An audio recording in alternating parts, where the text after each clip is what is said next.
దేవుని వాక్యాన్ని నేర్చుకెళ్దాం. రోమీయులకు రాసిన పత్రికలోంచి మనం నేర్చుకుంటున్నాము 14:8 మాట.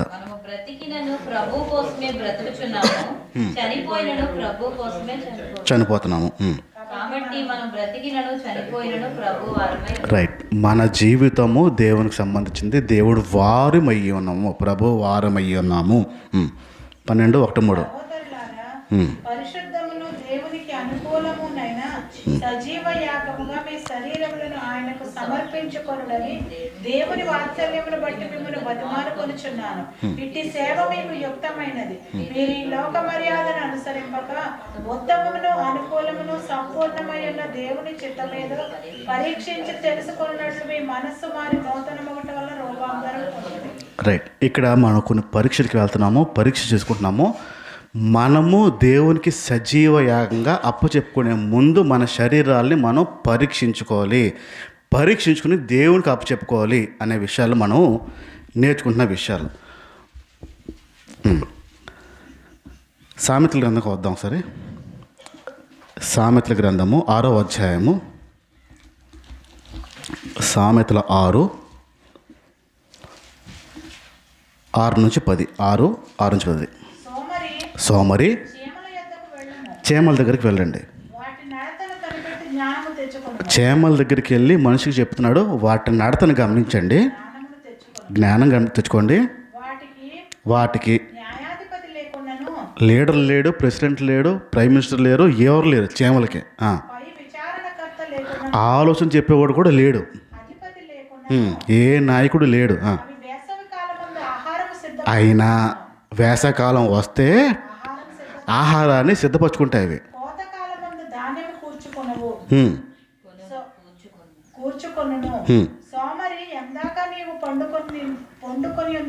సోమరి ఇంకెంతకాలం పడుకుని ఉంటావు, ఎప్పుడు లెగిస్తావు, ఇంకా కొంచెం పడుకుంటానని, ఇంకా కొంచెం కొనుక్కుతానని,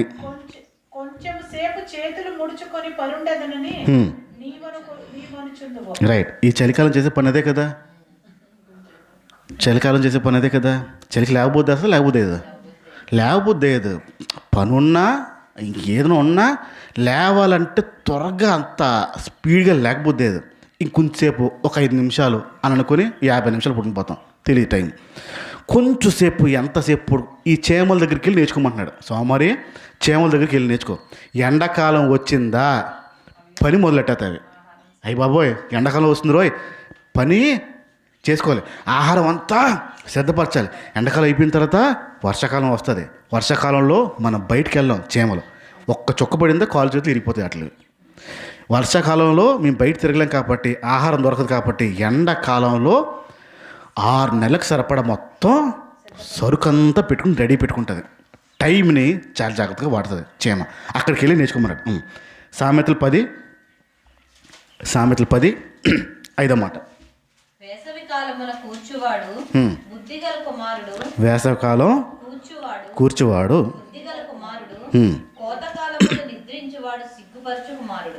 ఇక్కడ 2 విషయాలు మాట్లాడుతున్నాడు. టైం గురించి మాట్లాడుతున్నాడు. కోత రెడీ అయిపోయిన తర్వాత చేద్దాంలే అంటే అవుతుందా? కోత అయిపోయిన వెంటనే ప్రారంభించాలి, టైం లేదు ఇంకా.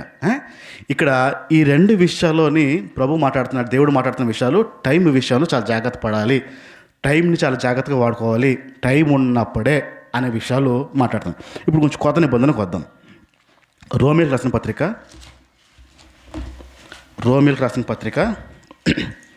13వ అధ్యాయము.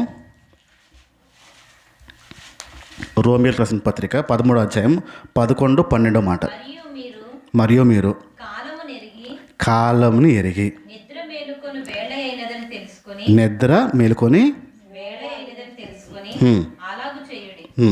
మనము విశ్వాసులమైనప్పటికంటే ఇప్పుడు రక్షణ మనకు మరీ సమీపంగా ఉన్నది. ఇప్పుడు ఏంటంట, ఇందాక సామెతల్లో దేని గురించి మాట్లాడాడు? సమయం గురించే మాట్లాడాడు. ఇది ఏ రక్షణ? ఇప్పుడు మళ్ళీ చదవదు, ఫస్ట్ నుంచి. ఇప్పుడు ఇక్కడ చూడండి ఏంటదా, కాలంని ఎరిగి అంటే టైంని తెలుసుకుని, నిద్ర మేలుకొని వేళ అని తెలిసి శాశ్వతమైనప్పటికంటే ఇప్పుడు రక్షణ మనకు మరీ సమీపంగా ఉన్నది. రాత్రి చాలా గడిచి పగలు సమీపంగా ఉన్నది గనుక మనము అంధకార క్రియలను విసర్జించి తేజస్ సంబంధమైన యుద్ధోపకరణములను ధరించుకుందాము. రైట్, చాలండి, తర్వాత చదవండి, నేను చెప్పేస్తాను. సామెతల్లో మాట్లాడుతున్నప్పుడు ఆహారం సిద్ధపరచుకోండి అనే విషయాలు మాట్లాడుతూ టైంని ఎలా వాడాలో చెప్తున్నాడు. టైం ప్రకారం ఎలా వాడాలో చెప్పాడు. ఇక్కడికి వచ్చినప్పుడు, ఈ కొత్త నిబంధనలోకి వచ్చినప్పటికీ కాలంని ఎరిగి, అంటే టైంని తెలుసుకుని రక్షణ విషయంలో జాగ్రత్త పడమంటున్నాడు. టైంని తెలుసుకొని రక్షణ విషయంలో జాగ్రత్త పడాలి అనే విషయాలు, కొన్ని విషయాలు చెప్పాడు. ఈ 3 వచనాలు టైం గురించి చెప్తున్నాయి, సమయం గురించి చెప్తున్నాయి. ఈ 3 వచనాలు నేను ఒకటి చూపిస్తాను, చూడండి నా వైపు. ఏంటిది? నేను ఏంటని అడిగా, అంత అడగలే. డబ్బులు, రైట్. ఏంటంటే చేసి వీటితో ఏం చేయొచ్చు? ఏం కావాలంటే అది కొనుక్కోవచ్చు. ఎవరికైనా కావాలంటే ఇవ్వచ్చు. ఎక్కడికైనా వెళ్ళాలంటే ఉపయోగించుకోవచ్చు. అన్ని విధాలుగా ఉపయోగపడేది. దాచుకోవచ్చు. బాగుంది ఏదో. ఇంకేం చేయొచ్చు?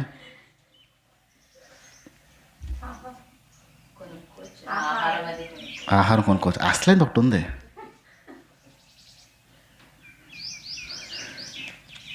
ఇది ఉంటే ధైర్యంగా ఉండొచ్చు.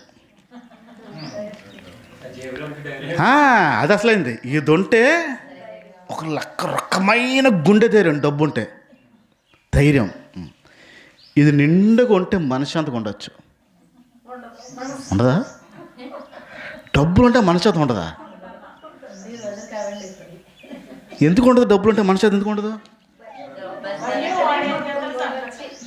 ఎవరో దొబ్బేస్తారని ఒక భయము. ఇది ఖర్చు అయిపోతూ ఉంటే ఉంటుందా ఉండదా? ఖర్చు అయిపోతూ ఉంటే, ఖర్చు అయిపోతూ ఉంటే బాధ అనిపిస్తూ ఉంటుంది. ప్రశాంతంగా ఉండేవాడు ఎవడంటే డబ్బు లేనివాడే. ఎవరి దగ్గర అయితే డబ్బు ఉండదో నిలవ, ఆడు ప్రశాంతంగా ఉంటాడండి. ఆడికి ఏ చీకు చింత ఉండదండి. ప్రశాంతమైన జీవితం అంటే ఆడదే. సమస్య ఎవడదంటే బ్యాంకు బ్యాలెన్స్ ఉన్నవాడే, బీరువాలో ఉన్నవాడే. ఆడికే మనశ్శాంతి కోల్పోతాడండి. ఇది కొందరికి ధైర్యం ఇస్తే కొందరు మనశ్శాంతి కూల్చేస్తుంది. ఇది రైట్.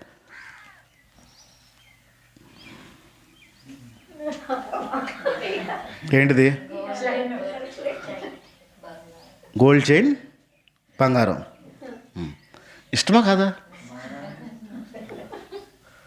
ఇష్టమా కదా బంగారం? ఇష్టమేనా? ఇంట్లో పెట్టడానికి ఇష్టమా, ఒంటి మీద వేయడానికి ఇష్టమా? ఒంటి మీద ఇష్టమా? ఇంకో కొంచెం మారుస్తాను. ఒంటి మీద వేసింది బయట చూడటం ఇష్టమా, ఎవరు చూడకుండా ఉండడం ఇష్టమా? కనపడాలి కదా. ఇలా వేసిన తర్వాత షర్ట్ లోపల ఉంటే అమ్మ తీసి బయట తీసి కనపడదురా, బయటికి బంగారం మనక ఆడెవడికో చూపించడాక, అంటే ఆడు ఎవడికో చూపించడం కోసం లక్షలు పెట్టి ఎవడి కోసం బతుకుతున్నావు? ఎవడి కోసం బతుకబడుతుంది బైబిల్? ఇవి లేకపోతే ఫంక్షన్కి వెళ్ళబోద్ది. అది ఎందుకో కనీసం ఒక చైన్ లేకపోతే ఎలా? బండి ఉంటే చాలు వెళ్ళిపోవచ్చు, కాలు ఉంటే చాలు వెళ్ళిపోవచ్చు. కానీ మనసు ఏముంటుంది? కనీసం చైనో, కనీసం ఉంగరమో లేకపోతే ఎలా? రానివ్వరండి. ఇప్పుడు ఎవరు అడుగుతారు? ఎవరు అడగరు. ఎవరు అడ్డుతారు? ఎవరు అడ్డరు. అయినా సరే ఇది లేకపోతే వెళ్ళాలంటే కొంచెం ఏదో నామోషి.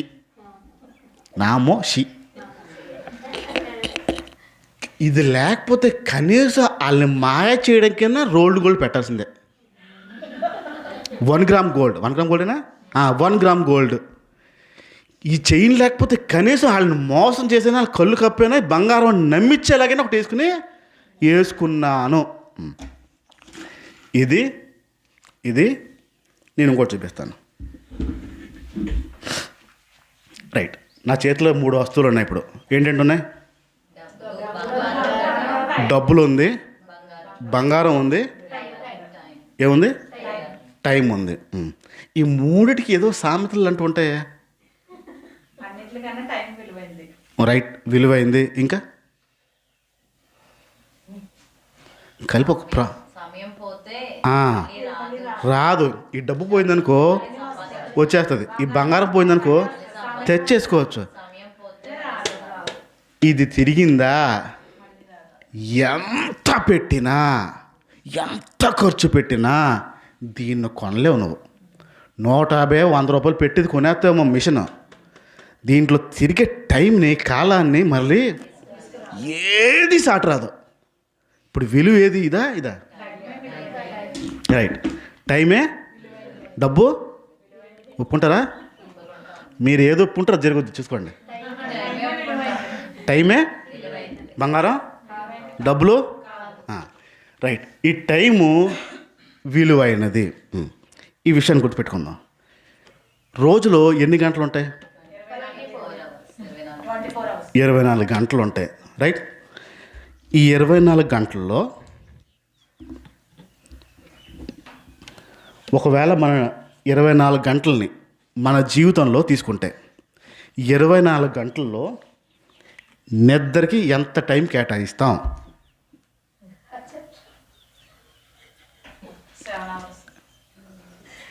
7. ఎన్నింటికి పడుకుంటారు సాధారణంగా? 9 అనుకుందాం. ఎన్నింటికి లేస్తారు? మార్నింగ్ 4 లేచిపోతారా? 4 లేచిపోతారు. ఎన్ని గంటలు అయినట్టు?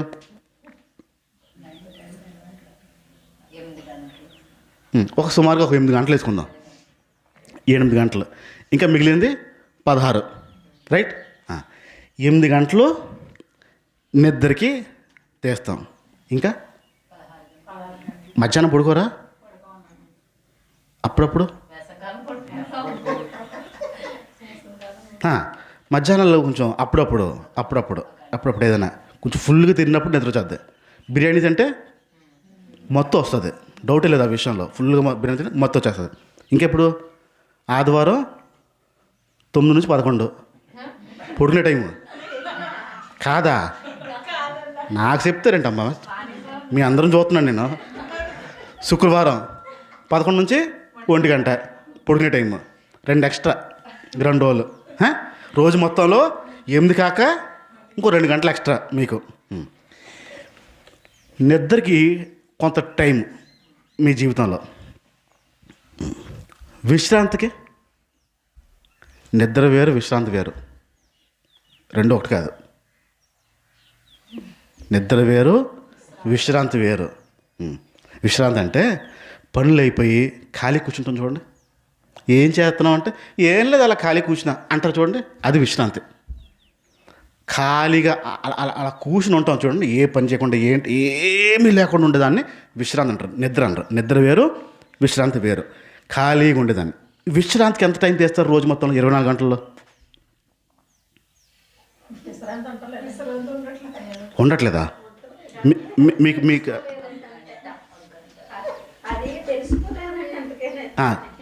విశ్రాంతి ఉండట్లేదంటే చెప్తాను మీకు. సాయంత్రం పూట్ల ఆ గొట్టు మీద కూర్చుంటారు చూడండి పురుషులు, అది విశ్రాంతి. అప్పచెర్లు ఈ చెట్టు కింద కూర్చుంటారు చూడండి, అది విశ్రాంతి. అక్కడ ఉండట్లేదే ఉండదు, ఉంటుంది రోజు మొత్తంలో. విశ్రాంతికి టైం ఉంటుంది. కూర్చుని కాలసేపు మాట్లాడతాం, అవన్నీ ఉంటాయి చూడండి, అది విశ్రాంతి సమయం. అది ఎంత తెస్తారు? 2 గంటలు. ఉదయం 1 గంట, పునః సాయంత్రం 1 గంట అనుకుందాం. విశ్రాంతి సమయం. విశ్రాంతి అయిపోయింది. పిల్లల చదువు, మీ చదువు ఈ వయసులో మేమే చదువుతూ ఉండే అంటారా? మీకు చదువు ఉంది, వాళ్ళకి చదువు ఉంది.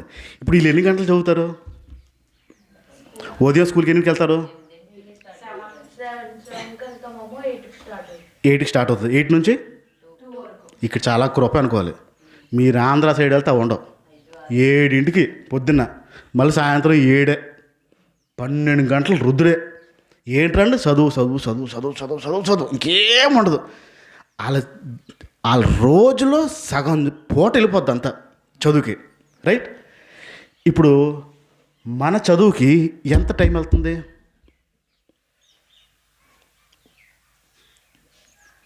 లెక్క తీయండి. 24 గంటల్లో నిద్రకి, విశ్రాంతికి, బైబిల్ చదువుకి.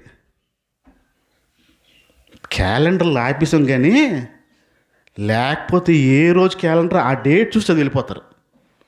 క్యాలెండర్ వాక్యాలు క్యాలెండర్లో ఉంటాయి. పలానా రోజు పలానా వాక్యము. బైబిల్ చదివా అంటే ఆ క్యాలెండర్లో చూసి చదివాను. క్యాలెండర్లో ఆ చిన్న మొక్క 15 సెకండ్లు 20 సెకండ్లు 24 గంటల్లో ఎంతసేపు బైబిల్కి టైం ఉంటుంది చదవడానికి? 24 గంటల్లో నిద్ర, విశ్రాంతి, బైబిల్ ఎంత వేస్తారు? తీసుకున్నారా? నేను చెప్పుకుంటూ వెళ్తాను. ఆహారం అనండి. ఆహారంకి ఎంతసేపు చేస్తారు? అరగంట తింటారా?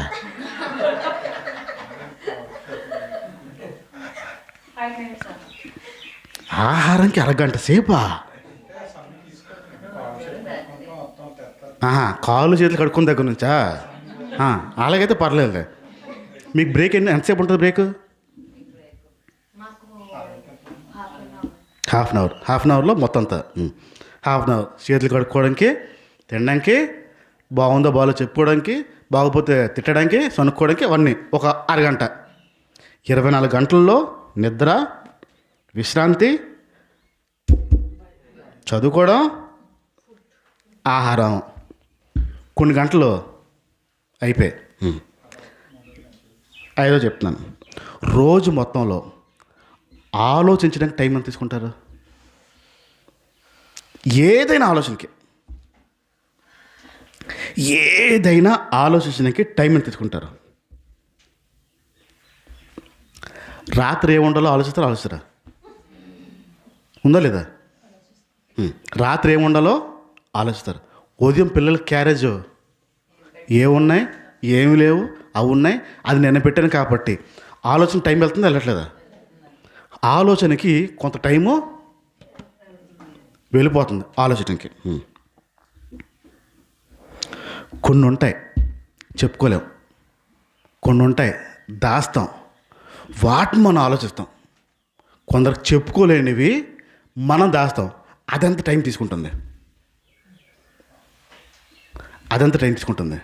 కొంత సమయం. రోజు మొత్తంలో మీరు చెప్పుకోలేనివి, దాచుకున్నవి కొంత టైము అది తింటుంది. 24 గంటల్లో ఎంతంత టైము వెళ్తుంది వాటికి? ఏడో చెప్తున్నాను.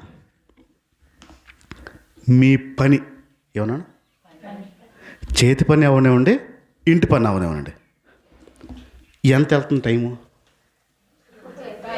24 గంటల్లో చేతి పనులకి ఎంత వెళ్తుంది, ఇంటి పనికి ఎంత వెళ్తుంది? చేతి పని దేనికోసం? మీది కాదులే, మీది ఇంటి పని. చేతి పని దేనికోసం? సంపాదించడం కోసం కదా చేతి పని. చేతి పని సంపాదించడం కోసం. రోజు మొత్తంలో ఎంతసేపు, ఎన్ని గంటలు చేతి పనికి వెళ్తుంది?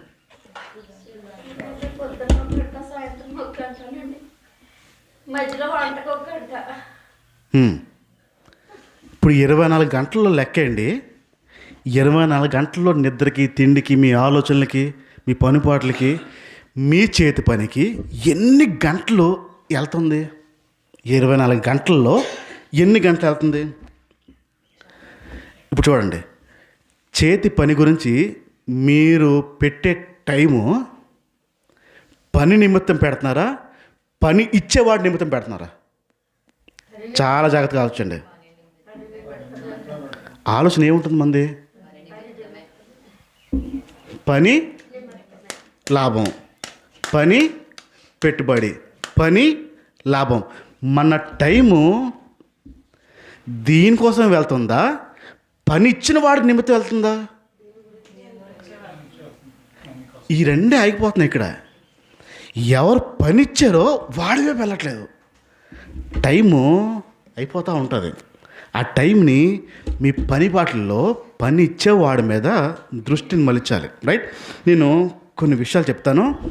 ఈ 2-3 వారాల్లో ఇవే విషయాలు మాట్లాడతాను. నేను వినడానికి ప్రయత్నించండి. మన టైంని ఎలా సద్వినియోగం చేస్తున్నాము అనే విషయాలు నేను వివరంగా మాట్లాడే ప్రయత్నం చేస్తాను. అర్థం చేసుకునే ప్రయత్నం చేయండి. మనకున్న 24 గంటల్లో మనకి ఎక్కడెక్కడ పోయే నిద్ర, విశ్రాంతి, చదువు, తినడం, ఆలోచనలు, చెప్పుకోలేని ఆలోచనలు, పని. ఈ 24 గంటలు ఒక లెక్క వేస్తే, ఒక తూకం వేస్తే ఎన్ని గంటలు మన కోసం ఉన్నాయి, ఎన్ని నిమిషాలు, ఎన్ని సెకండ్లు, ఏది ఎక్కువ ఇస్తున్నాం? ఇది విలువ, ఈ బంగారం విలువ, ఇది విలువ. ఇప్పుడు మన సమయము వేటి మీద ఎక్కువ పెడుతున్నాం, ఖర్చు చేస్తున్నాం? దేవుడి నిమిత్తమా, మన నిమిత్తమా? 24 గంటల్లో ఎంత వెళ్తుంది ప్రభుకి? ఎంతసేపు వెళ్తుంది ప్రభుకి? ఎన్ని గంటలు వెళ్తుందో ప్రభుకి? 24 గంటలు ఆన్ డ్యూటీ ఆయన. నా పిల్లోడికి ఏం కాకూడదని చూసుకుంటూ సంరక్షించుకుంటూ ఆడికి ఏం కాకూడదు. ఒరే ఆహారం దేవతలు, ఆహారం పంపించండి, ఆడికి ఆహారం దేవతలను పంపుతాడు. ఆహారం పంపించండి, వాళ్ళ ఇంటికి ఆహారం పంపండి, ఆడికి ఆరోగ్యం చూసుకోవాలి, మీరే జాగ్రత్త, ఏ రాకుండా చూసుకోండి అని ఒక 24 గంటలు ఆన్ డ్యూటీ మన మీద. మన 24 గంటల్లో ఎంత ఇది నేర్చుకుందాం. మన రాబోతున్న రోజుల్లో నేర్చుకుందాం. ఒకసారి యేసు ప్రభు వారి దగ్గరికి వద్దాప్పుడు మత్తయి సువార్త 14వ అధ్యాయం. మత్తయి సువార్త 14వ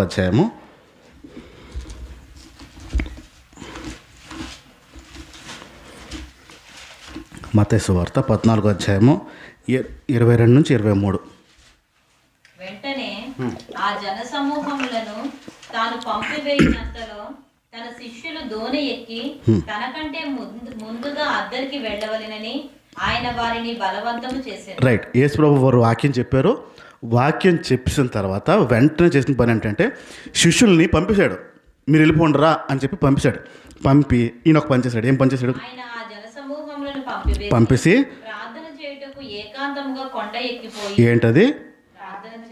ప్రార్థన చేయడానికి ఎవరితో వెళ్ళాడు? ఏకాంతంగా వెళ్ళాడు. శిష్యులను తీసుకెళ్ళలేదు. యేసు ప్రభు మీటింగ్ ముగించి మొత్తం అందరినీ పంపేశాడు. పంపి ప్రార్థన చేయడానికి ఏకాంతంగా వెళ్ళాడు అనే పదం రాశాడు. ఏకాంతం అనే పదం రాశాడు. ఇంకొంచెం ముందుకెళ్తాం. మార్క్స్ వార్త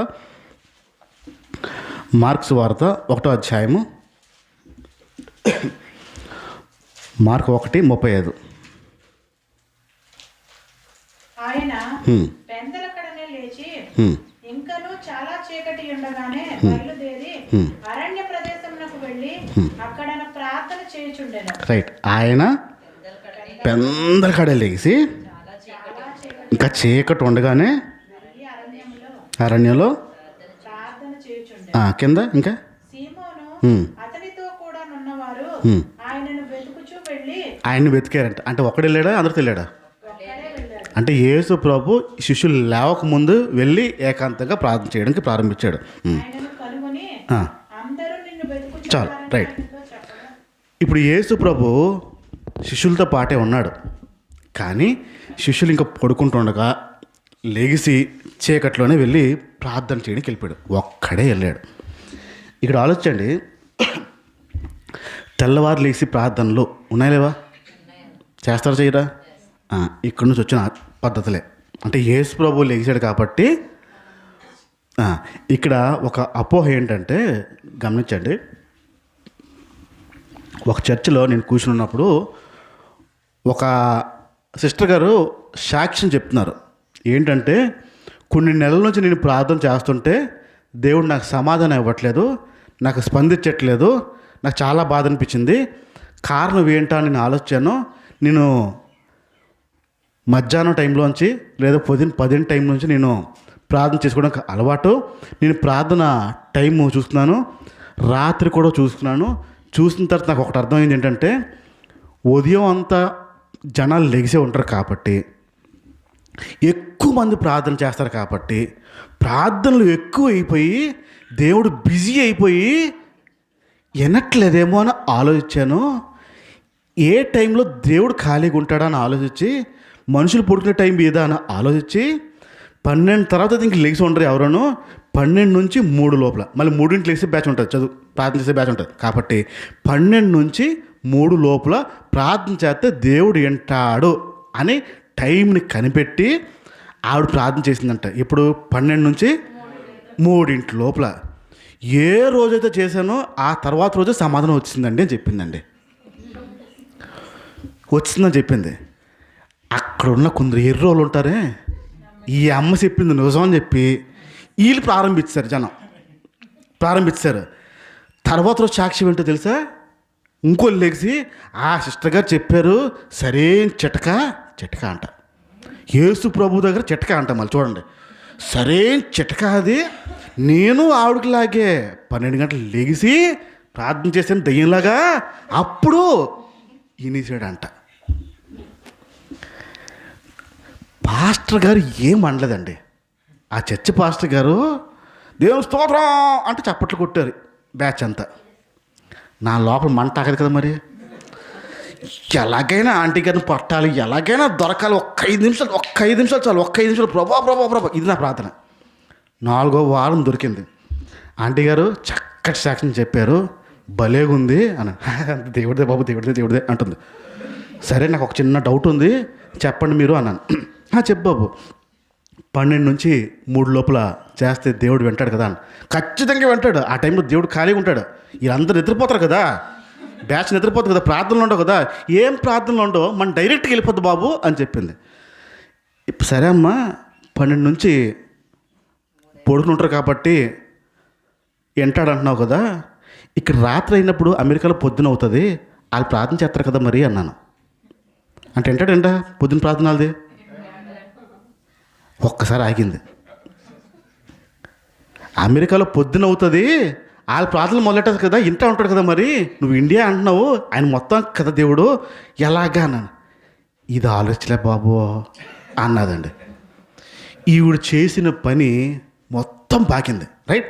ఇప్పుడు తెల్లారు లేచి ప్రార్థన చేస్తే ఏదో అయిపోద్ది, ఈ భ్రమలోంచి బయటకు వచ్చేయండి. ఇవేమి ఉండవు. రైట్. ఇప్పుడు ఆయన తెల్లారు లేచి ప్రార్థన చేశాడు కాబట్టి ఈ తంతు కొనసాగించింది. రైట్. చెయ్యండి, తప్పులేదు, కానీ ఆ బ్రాహ్మణులు పెట్టండి. ఇంకొంచెం ముందుకు వెళ్దాం. మత్తయి సువార్త 6వ అధ్యాయం 6. మత్తయి 6:6. మరియు నీవు ప్రార్థన చేయనప్పుడు ప్రార్థన చేసేటప్పుడు గదిలోకి వెళ్ళి తలుపు వేసి రహస్యమందున్న నీ తండ్రికి రహస్యంగా ఉన్న తండ్రికి ప్రార్థన చేయండి. రైట్. చాలండి. ఇక్కడ ఈ 3 వచనాల్లో యేసు ప్రభు ఒంటరికి వెళ్ళి ప్రార్థన చేశాడు. ఎవరు లేరు.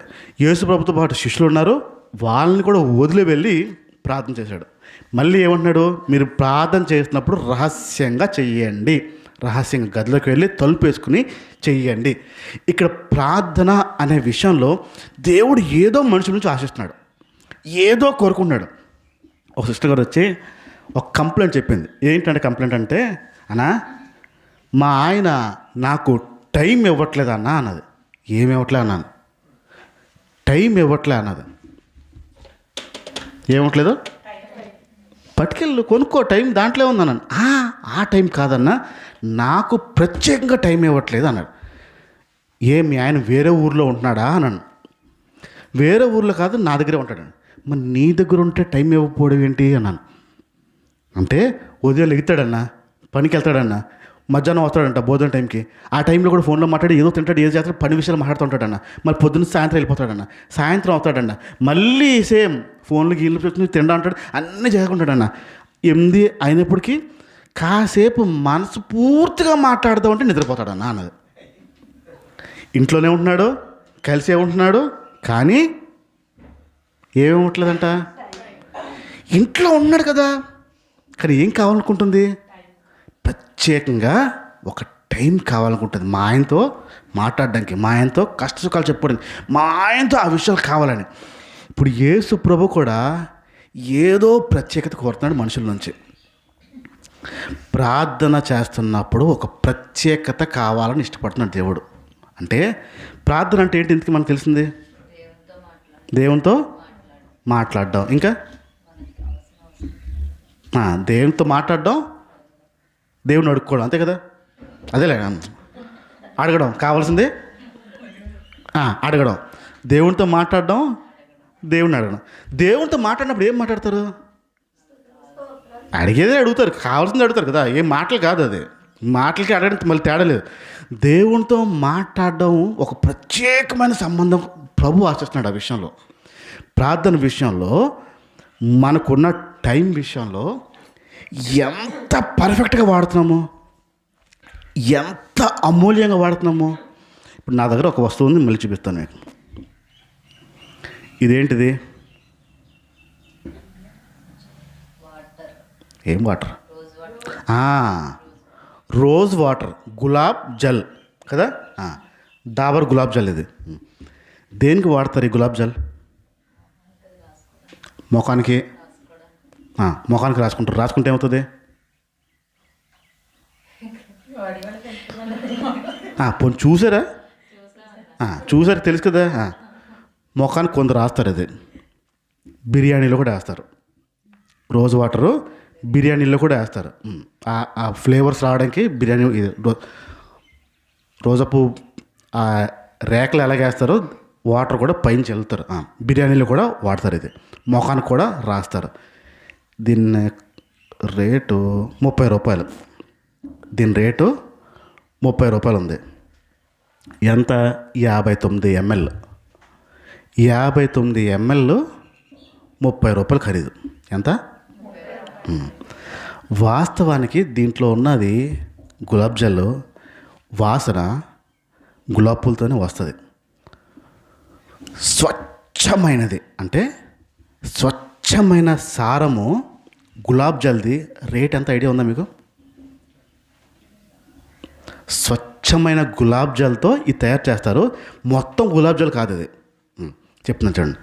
స్వచ్ఛమైన గులాబ్ జల్ అంటే దాని నుంచి తీసిన సారము రేటు లీటరు 20 లక్షలు. ఎంత అంటున్నాను? స్వచ్ఛమైన ఎసెన్స్, దాని నుంచి గులాబ్ రేకుల నుంచి తీసిన లీటర్ ఎసెన్స్ 20 లక్షల రూపాయలు. ఈ 20 లక్షల రూపాయలది ఒక కంపెనీ కొంటుంది. కొనిన తర్వాత దీంట్లో చాలా చిన్నది కలుపుతారు. 20 లక్షల్లో మొత్తం కలపరు. మొత్తం గులాబ్ జాల్ కాదు ఇది. నీటిలో చిన్న మోతం కలుపుతారు. ఇప్పుడు ఆ 20 లక్షల ఖరీదు చేసే ఆ గులాబ్ జాలు ఇది రెండు ఒకటా కాదా? ఇదేంటి ఇప్పుడు ఏంది?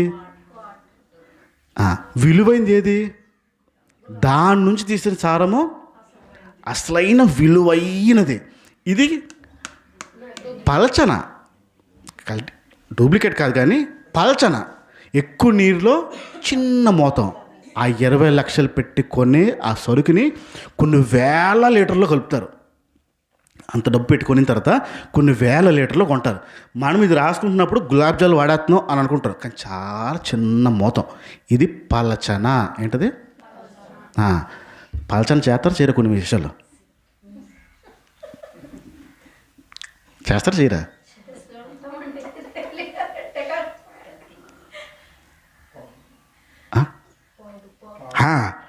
పాలుడు వచ్చిన తర్వాత పాలుడు రాకముందా? ఎప్పుడు చేస్తాం పలచన? రాకముందే కదా. ఆడు తెలీదా? తెలుసు. ఆయన ఏం చేస్తాడు? ఇంకేమైనా పలచన చేస్తారా?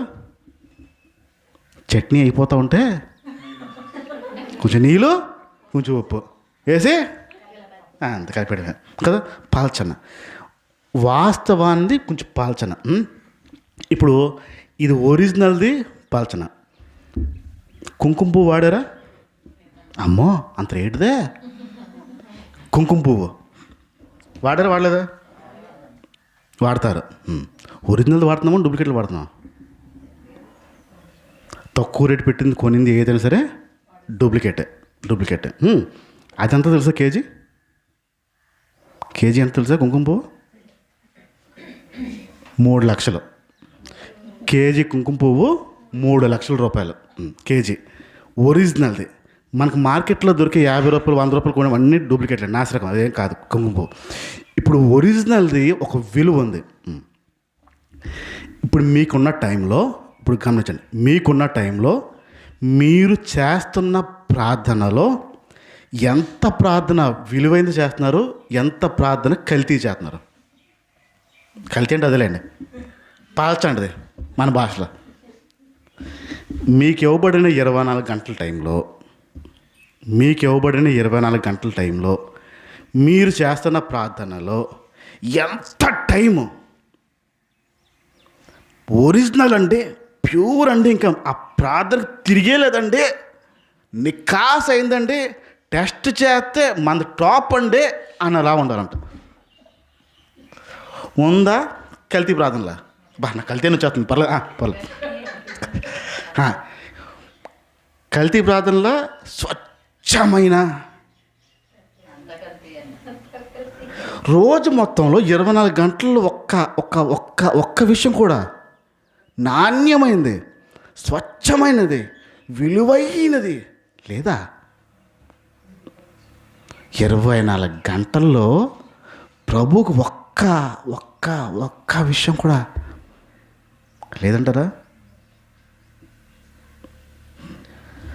టైం అయిపోతుంది, చాలా ఉంది విషయాలు చెప్పాల్సింది. రైట్, మనకి ఇవ్వబడిన 24 గంటల్లో ఆయన మనకు ఒక టైం ఇచ్చాడు మన కోసం. ఇప్పుడు ఒక కూలోడిని, మన కూలోడిని ఈరోజు ఇదంతా ఈ పని చేస్తే నీకు ఎంత ఇస్తాను అన్నాడు అనుకుందాం, పెట్టుకున్నాం. ఆ పనికి మీరు ఒక 500 600 మీరు డిసైడ్ చేశారు, సరే అని ఒప్పుకున్నాడు. ఆ పని మొత్తం చెయ్యాలి. ఆ పని మొత్తం చెయ్యాలి అన్నాడప్పుడు ఆ పని సగం చేసినంత డబ్బులు ఇస్తారా? ఎవరా? ఆ టైం అయిపోయిందండి అంటాడండి, అప్పుడు ఎవరా? పోనీ చేసినంత సగం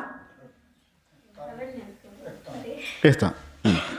పూర్తిగా ఇవ్వడానికి మనసు రాదు, కానీ ఆడు ఎంతో కొంత చేశాడు కాబట్టి కొంత.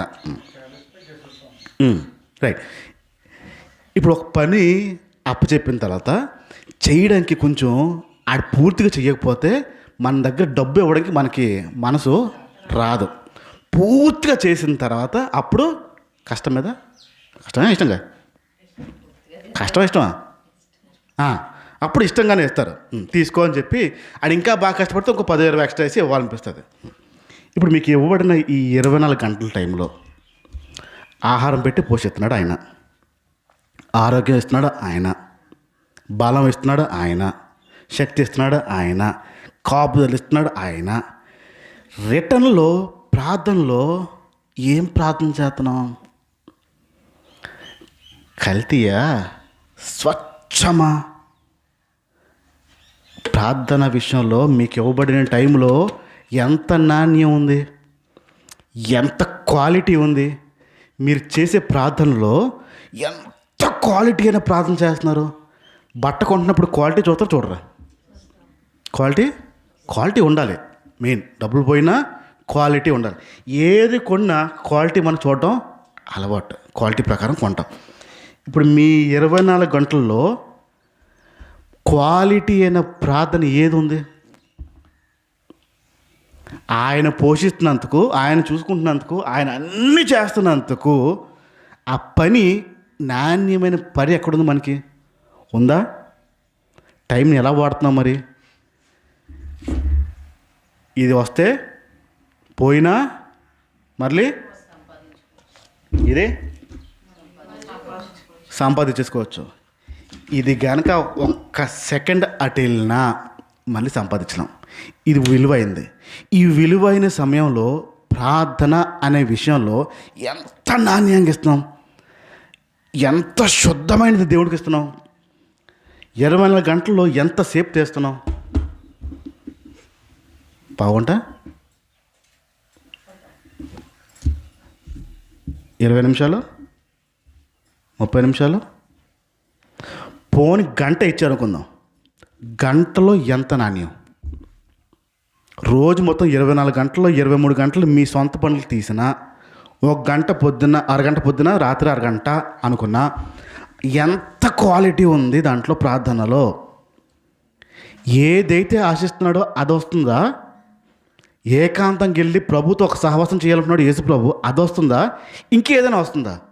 క్వాలిటీ ఉందా ప్రార్థనలో? మనం చేసే ప్రార్థనలో క్వాలిటీ ఉందా? 24 గంటలకి న్యాయం చేస్తున్నామా? రోజుకి న్యాయం చేస్తున్నామా? రోజు మొత్తంలో మనం తీసుకుంటున్న నిర్ణయం, మనం తీసుకున్న ప్రార్థన విషయంలో న్యాయం చేస్తున్నామా? ఆ క్వాలిటీ ఉందా?